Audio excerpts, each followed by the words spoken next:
In today's Java with Jamie, she became California's burger queen at the age of 17. And what a ride it's been. I delve deep with the daredevil owner of In-N-Out, Lynsi Snyder. Oh, there goes my vanilla shake. I dip my fries. You're one of those. And she's Lynsi Snyder. One part wild child, another part president and owner of In-N-Out Burger. Thank you for having Java with Jamie. You brought your own coffee. What is that? This is from Rad Coffee, which is a local coffee shop. So you support other local businesses. I do. I'm a big believer in that. Lynsi and I met up at the In-N-Out Museum in Baldwin Park, a replica of the original built by her grandparents in 1948. This is what the original In-N-Out burger looked like? Yeah. Tiny, isn't it? It is so tiny. In-N-Out revolutionized hamburger stands. It was California's first drive-through. We can thank In-N-Out Burger for the two-way speaker. Yes, really cool part of our history. Harry got this idea from being on ships. He was in the Army. Harry Snyder opened the first In-N-Out steps away from this replica where the 10 freeway now stands. On the other side of the freeway, a long line of cars, a busy kitchen, the company store, and In-N-Out University, where company leaders are trained. All leaders start out in a kitchen. Some have been with the company more than 50 years. Your management team can get paid almost $200,000 a year. It's been the culture, so we've tried to continue it. The pay, the culture, and family drama. Lynsi spills the tea on it all in her new book, The Ins and Outs of In-N-Out Burger. She also details what led to her own come to Jesus transformation. There's a verse that says, "The joy of the Lord is my strength," and I feel like that's true for me. Lynsi and her company are openly and unapologetically Christian. Bible verses started showing up on cups in 1985. And that's something you've kept. Yeah, I've kept and actually added some. It's no secret, Lynsi has a past. You've had 4 marriages, you've talked about dabbling in drugs and alcohol, and you're a religious person. Is there a contradiction there? The judgment piece, I think naturally people just kind of do it even when they say they don't. And I don't love when people do that to me, but I'm used to being misunderstood by people that aren't close. So I think it kind of comes with the territory. Do you think losing your dad so young had an impact? Absolutely, 100%. Yeah, classic daddy issues and trying to fill that void. Harry and Esther Snyder had 2 sons, Lynsi's father, Guy, and her uncle, Richie. Harry was complicated.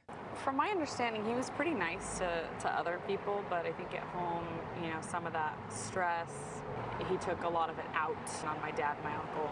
So, you know, they were abused, and that affected them a lot, you know, because I think a son having his father's approval is really big. Like, that in your childhood affects the rest of your life. Harry died in 1976 at 63. Her uncle Richie took over as company president at just 24 years old. Meanwhile, her dad pursued his passion for race cars. You love racing.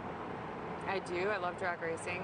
I was exposed to it as a baby. Some people have it in their blood, that adrenaline thing where they just, you know, love the smell of gasoline and racing fuel, and and I'm one of those. Lynsi is not only fearless on the track, she's fearless on stage.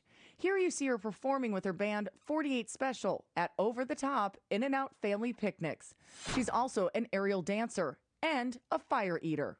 You have lived an incredible life. I feel like I've lived a lot in those 41 years.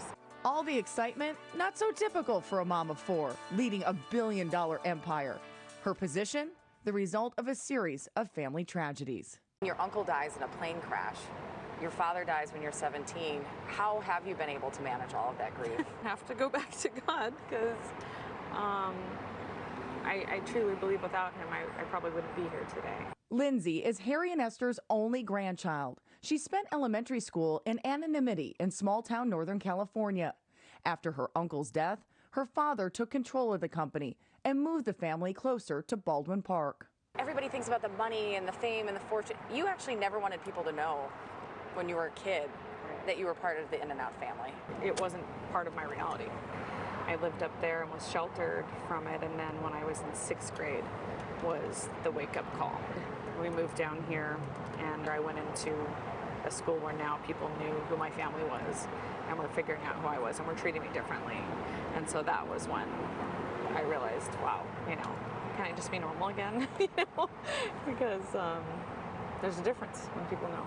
Lynsi's been happily married for 9 years. Her 3 earlier marriages marred by infidelity and codependence. Guest 15, please. To achieve balance in her life and family, she made changes to company culture. I noticed when I stepped into the leadership role, there are a lot of workaholics, and I have to fix it. While Lynsi has final say on all major decisions, she doesn't micromanage.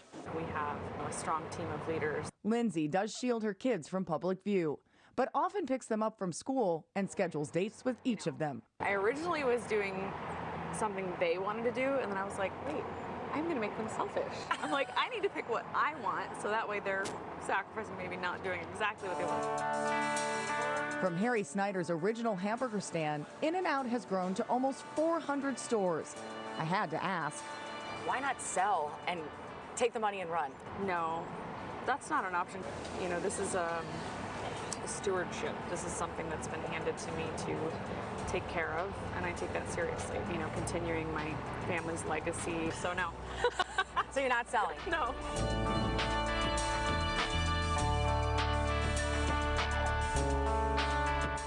We love strong women around here, and she is very much a strong woman to go through all the grief she has, run this company. I said, what's a misconception about you besides all of the rest of your life? And she said, people think I don't work. And she's like, every day I'm working so hard making all these decisions, and I'm exhausted.